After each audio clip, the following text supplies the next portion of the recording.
There comes a moment in every life when you realize this truth. Either you design your life, or life designs you, and the life designed for you is never the one you were built for. Most people never reach this moment. They drift, they adapt, they survive, but they never truly choose. They wake up inside routines they didn't consciously create, expectations they never questioned, and limits they quietly accepted because they were told that's just how life is. And over time, they forget that they once had a vision, a fire, a sense of possibility that made them feel alive. They begin to treat life like something that happens to them, not something they create. But there's a truth you can't hide from. What you settle for becomes your identity. What you choose not to fight becomes your cage. And the longer you stay in that passive state, the more you convince yourself that you were never capable of anything more. This is how dreams die, not through failure, but through quiet acceptance. Designing your life begins with reclaiming something most people have lost: ownership of your choices. Not ownership of outcomes, not ownership of circumstances, but ownership of the decisions you make every hour of every day. Because life isn't shaped by the big moments. It's shaped by the small, invisible, repetitive decisions that accumulate into a destiny. You design your life through the standards you set, the boundaries you protect, the habits you repeat, and the boldness you practice even when fear whispers in your ear. To design your life, you must confront the truth. Everything you tolerate becomes permanent. Every excuse becomes a pattern. Every delay becomes a habit. And every day lived without intentional direction moves you further from the life you were meant to build. But here's the hope, the power, the spark that changes everything. You can decide today that the life you've been accepting is no longer the life you're willing to live. You can reclaim the pen. You can rewrite the script. You can become the architect instead of the occupant. And to begin that journey, you need to understand why most people never design their lives in the first place and how to break that silent trap before it consumes you. There are forces shaping your life every single day, forces most people never see, never question, and never challenge. And because they don't recognize them, they spend years wondering why their life feels stuck, heavy, repetitive, or disconnected from who they know they could be. These forces are not dramatic. They're subtle, quiet, persistent. They don't need your permission. They only need your inattention. The first force is environment, the people you sit with, the conversations you entertain, the standards you absorb without realizing it. Humans adapt faster than they decide. If you surround yourself with people who settle, you will settle. If you live in a space where excuses are normal, ambition will feel unnatural. Environment is powerful because it trains your nervous system. It teaches you what's acceptable, it normalizes what should never be normal, and over time you begin to design your life around other people's limits, not your own potential. The second force is emotion, not the emotion you feel intentionally, but the emotion you allow by default.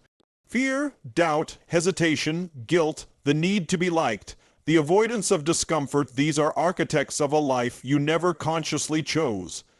People don't procrastinate because they're lazy. They procrastinate because they're emotionally trained to delay anything that threatens familiarity. Your emotional patterns will build a life for you if you don't master them, and that life is always smaller than the one you're capable of creating. Then comes belief, the internal story that guides your choices more than logic ever will. Beliefs are like invisible walls. They tell you what's possible, what's safe, what's realistic, and worst of all, what you deserve. When someone believes they're meant for more but conditioned to expect less, their entire life becomes a negotiation between desire and doubt. And doubt usually wins because it feels safer than possibility. Finally, there is society's script, the expectations, timelines, and definitions of success that most people adopt without questioning. Work like this, live like this, want these things, fear those things, stay inside the lines, stay predictable, stay manageable. Society doesn't ask if you're fulfilled, it only asks if you're compliant. All these forces have one thing in common: if you don't consciously break them, they quietly shape your life into something you never intended. There comes a point when life's noise becomes impossible to ignore. A moment when the routines you've been repeating start to feel too small, too tight, too familiar to hold the person you're becoming. It doesn't always come through crisis. Sometimes it comes quietly, a restless night, a sudden pause, a feeling that something inside you is unfinished. But whether it arrives with a whisper or a roar, that moment is the spark of awakening. It's the moment you stop running on autopilot and begin to see your life for what it truly is, the result of choices you've either made or avoided. Awakening isn't comfortable. It exposes the gap between the life you're living and the life you want. It forces you to confront the truth that you've been drifting, reacting, adjusting instead of designing. And that realization can feel heavy, almost overwhelming, because it means you can no longer blame circumstances, timing, or luck. You have to look inward. You have to admit there were decisions you postponed, conversations you avoided, chances you didn't take, dreams you left untouched because it was easier to stay where you were. But this moment is not a punishment, it's a gift. Autopilot protects you from discomfort, but it also shields you from possibility. When you wake up, you reclaim the ability to choose. You take back the power that life borrowed while you weren't paying attention. For the first time in a long time, you can see clearly. Your life is not a prison, it's a blueprint waiting to be redesigned. This awakening is the threshold between who you've been and who you could be. It's the split second where you realize that every step forward will require intention. Every habit will demand evaluation. Every choice will need to be aligned with your higher purpose instead of your lower fears. And yes, that takes courage. Yes, that takes effort. But nothing in life feels as liberating as the moment you stop drifting and start directing. From this point on, you are no longer a passenger. You become the architect, the creator, the one who builds instead of accepts, the one who designs instead of adapts, the one who decides that good enough is no longer the standard. When you finally wake up from autopilot, a new challenge appears, a challenge most people run from because it is raw, direct, and uncomfortably honest. It's the challenge of full responsibility, not partial responsibility, not convenient responsibility, full, unfiltered ownership of your life, past, present, and future. And this is where the true transformation begins, because designing your life requires one thing above all else: the courage to stop negotiating with your old story. Responsibility isn't about blame. Blame is emotional. Responsibility is structural. It's the moment you recognize that your life isn't just something you feel, it's something you build. Every pattern you repeat, every mindset you hold, every opportunity you chase or ignore creates a direction. Most people live in reaction mode, reacting to problems, reacting to emotions, reacting to other people's expectations. But you cannot design a life from reaction. You design it from intention. And intention only becomes powerful when responsibility is absolute. Full responsibility means you stop using your past as a shield. It means you stop telling yourself the same narratives that keep you safe but small. It means you stop waiting for permission, validation, or the perfect timing that never arrives. When you take full responsibility, you reclaim the one thing every designer of their life must protect: agency, the ability to choose differently, even if the world around you stays the same. It also means facing the habits that no longer serve the person you are becoming. Habits of hesitation, habits of comfort, habits of distraction, habits of emotional avoidance. These habits don't disappear through motivation, they disappear through truth.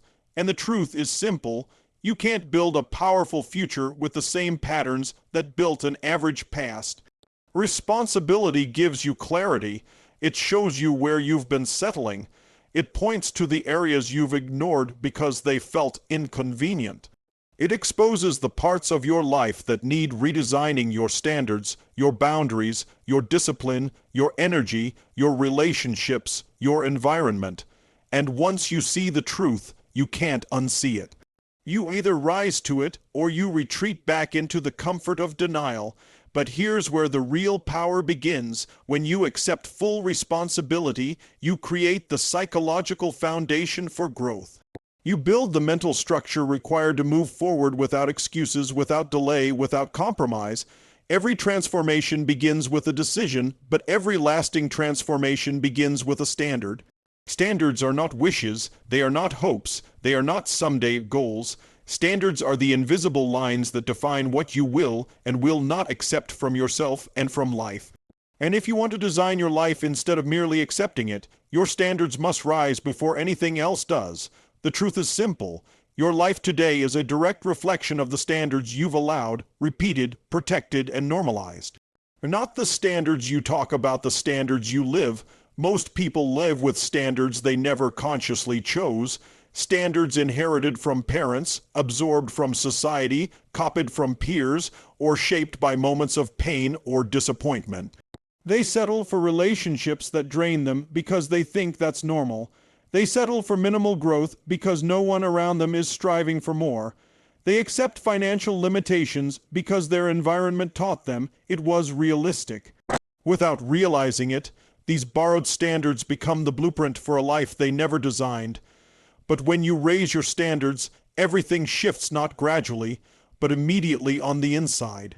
You begin to demand more from your behaviors, more from your habits, more from your discipline, more from your environment, more from the people you allow access to your heart and mind. Standards create identity, and identity fuels action.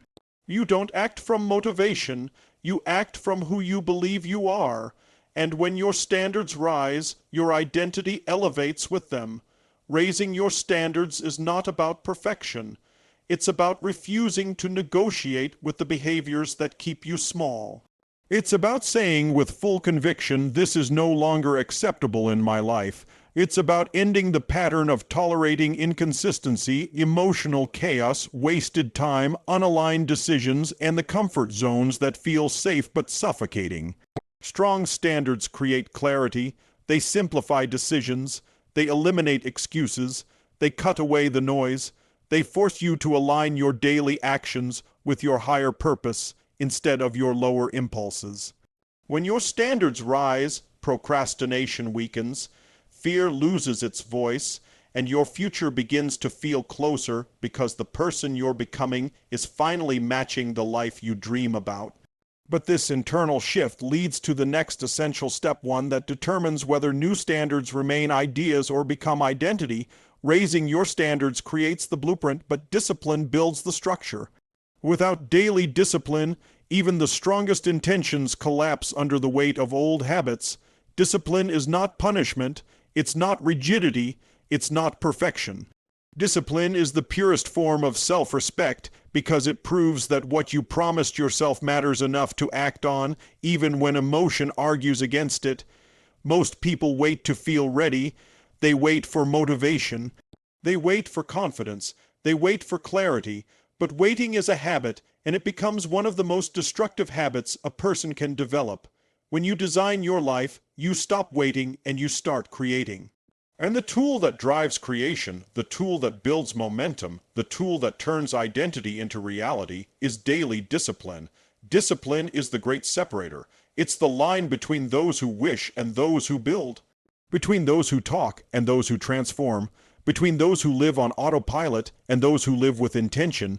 Discipline is not about intensity, it's about consistency. A small action repeated every day outruns the giant action done once in a burst of emotion. The world rewards consistency far more than enthusiasm. Daily discipline demands commitment to routines that support your future, not your comfort.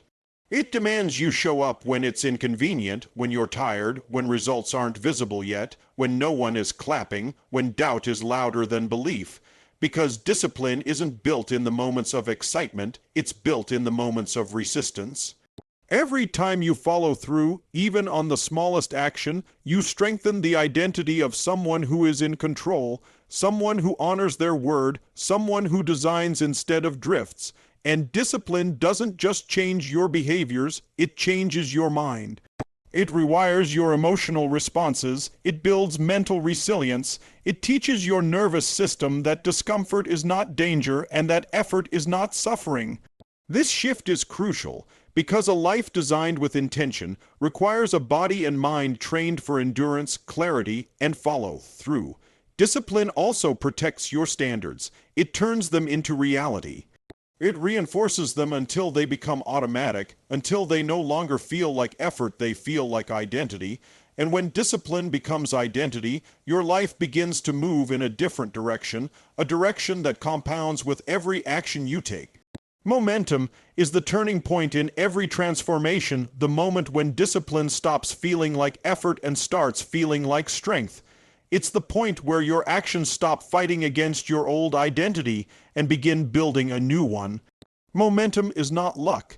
It's not magic. It's the natural result of showing up again and again until your consistency creates an energy that carries you forward. Most people never experience true momentum because they quit in the uncomfortable gap between starting and succeeding. They expect instant results, they want immediate validation, they believe visible progress should come quickly, but momentum doesn't appear at the start, it appears after repetition, after resistance. After choosing the long-term vision over the short-term emotion, momentum is the reward for perseverance, not enthusiasm. Momentum is powerful because it changes your psychology. Suddenly, what once felt heavy becomes lighter. What once drained you starts to energize you. Actions that once required discipline become automatic, even enjoyable. Your brain begins to associate effort with progress instead of pain. This is how you redesign your life, not through giant leaps, but through the compounding power of repeated alignment. When momentum builds, your thinking shifts. You stop focusing on what you fear and start focusing on what you're building. You stop asking, "Can I do this?" and start asking, "What's the next step?" You stop negotiating with excuses and start reinforcing your standards. You stop living from memory and start living from vision. With momentum, every action feels connected, every habit feels purposeful, every day feels like movement. Momentum also exposes the truth about your potential. You start realizing that the limits you believed in were never real. They were emotional limits, not actual ones. You see that you're capable of more energy, more clarity, more discipline, more resilience than you ever thought possible. You start trusting yourself at a deeper level because you've proven through action that you follow through. Personal power is born in this space, not the loud external kind, but the internal power that says, "I can rely on myself." That kind of power is rare, and it cannot be taken from you. It grows stronger with every act of discipline, every step of progress, every layer of momentum. And once momentum becomes part of your identity, you're no longer just improving your life, you're actively designing a new one. Fear is the silent architect of the life you settle for. It shapes decisions you never fully make, paths you never walk, dreams you never touch. Fear convinces you that comfort is safety when in reality, comfort is the slowest form of self-destruction. If you want to design your life instead of absorbing the life handed to you, you must learn to master fear, not eliminate it. Fear never disappears. You simply evolve into the version of yourself who can walk with it without being controlled by it. Most people misunderstand fear. They think fear is a sign to stop, a signal of danger, a cue to retreat. But fear is often nothing more than the nervous system reacting to uncertainty. It is your mind trying to protect the outdated version of you that no longer aligns with the future you're building. Fear isn't there to guide you away from growth. It's there to test your readiness for it. Fear gets powerful when it goes unchallenged. Every time you avoid something because of fear, you teach your brain that avoidance is the correct response. You reinforce the belief that discomfort is danger. Slowly, fear becomes a habit, not a response. And once it becomes a habit, it becomes a lifestyle. But momentum, discipline, and rising standards give you something stronger than fear: leverage. Leverage over your mind, leverage over your emotions, leverage over the old version of you that operated from hesitation instead of intention. When fear shows up, and it will, you learn to pause, breathe, observe, and move anyway. Action is the antidote to fear. Every step forward, no matter how small, sends a message to your mind: I am in control. And when you take repeated action in the presence of fear, something profound happens. Fear begins to shrink. Not because it disappears, but because you grow bigger. You expand your tolerance for uncertainty. You strengthen your emotional resilience. You develop confidence rooted in proof, not hope. You learn that fear is not a wall, it's a door. The door to a life designed by purpose instead of protection. Mastering fear doesn't mean you stop feeling it. It means fear stops deciding for you. It becomes a signal, not a barrier, a companion, not a commander. And when fear no longer drives your decisions, you gain access to possibilities that once felt impossible. Breakthroughs don't come from comfort. They come from decisions, real decisions made in the space where fear, uncertainty, and desire collide. Designing your life requires more than awareness, more than discipline, more than momentum. It requires the willingness to choose differently, especially when the choice feels heavy, risky, or unfamiliar. Bold decisions are the turning points that separate the life you dream about from the life you settle for. Most people avoid bold decisions because they expect certainty first. They want guarantees before commitment. They want proof before action, but life doesn't work that way. Certainty does not precede decision. Certainty is created by decision. When you choose with conviction, you tell your mind, your body, and your environment what direction you're moving in. Everything begins aligning with that choice, but when you hesitate, the world mirrors your hesitation back to you. Bold decisions aren't always dramatic. Sometimes they're quiet, internal commitments that shift everything. The decision to value your time, the decision to leave a limiting environment, the decision to stop accepting disrespect or inconsistency, the decision to pursue growth over approval, the decision to take full command of your finances, your health, your relationships, your mental state. These choices may look small on the outside, but on the inside they rewrite identity. The discomfort that comes with these decisions is not a sign that you're wrong.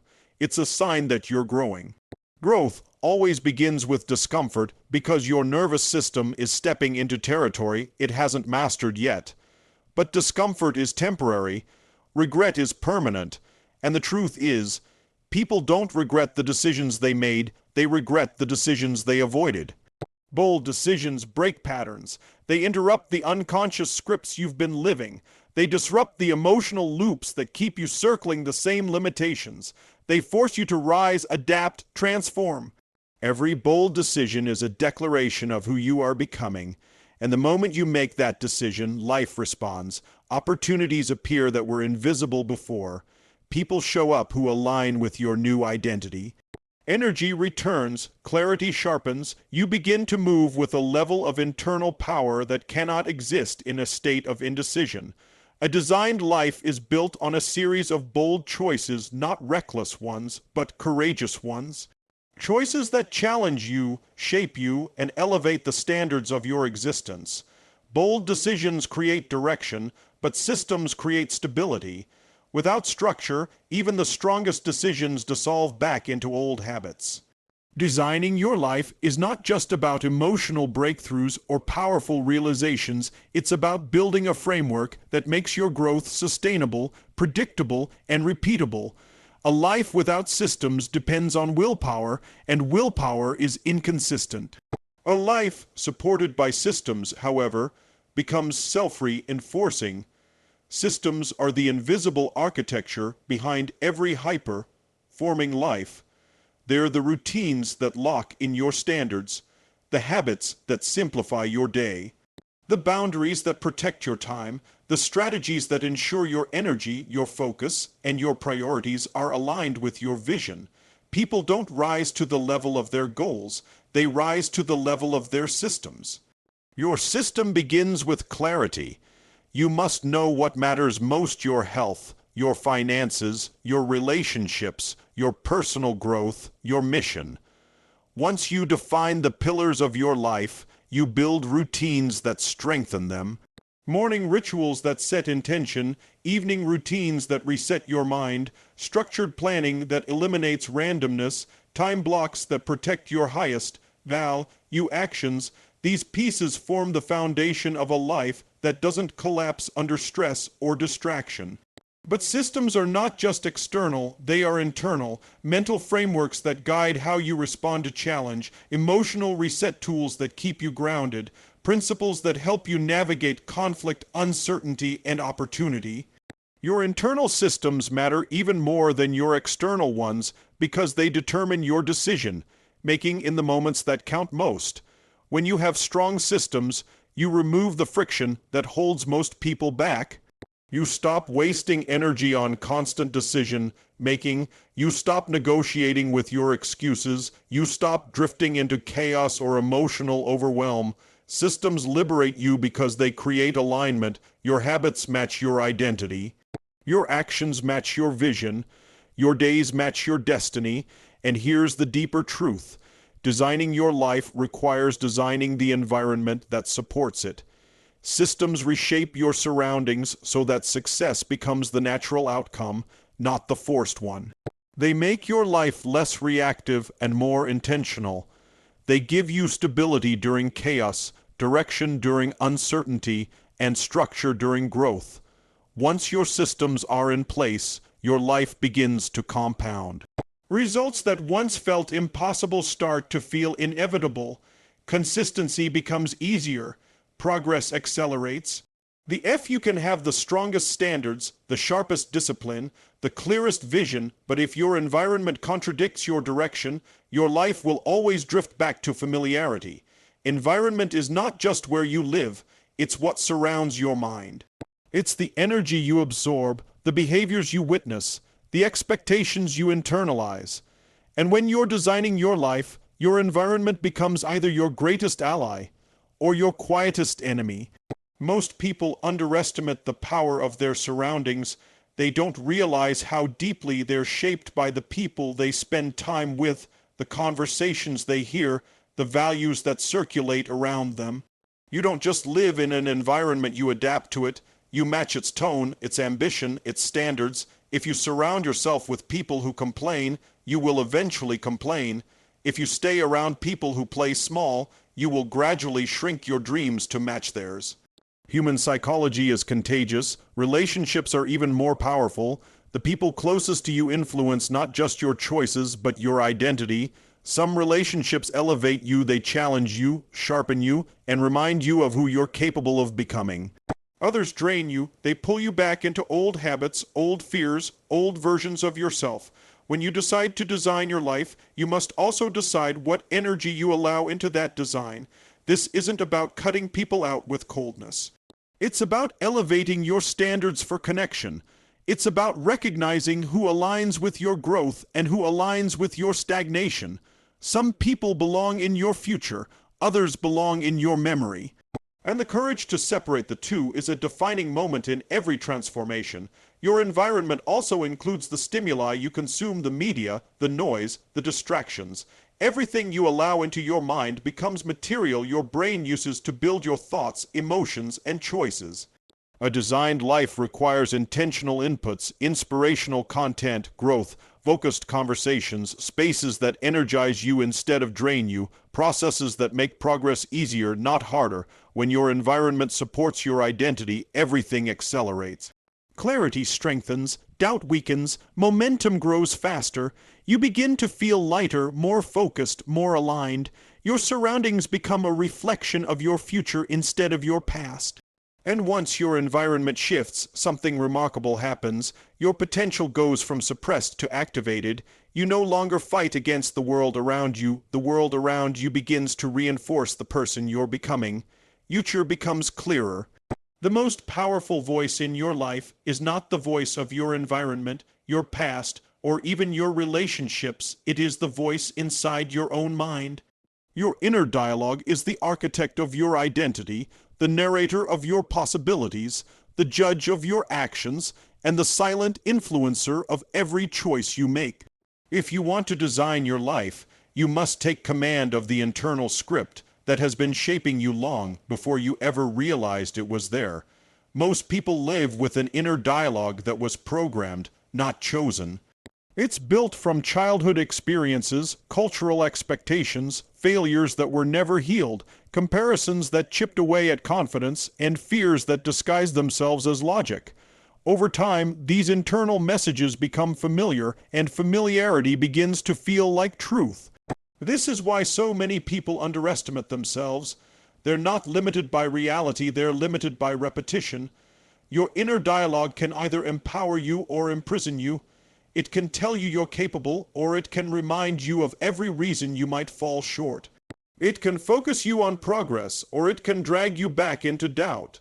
And while you may not control every thought that enters your mind, you absolutely control the thoughts you choose to believe, repeat, and reinforce.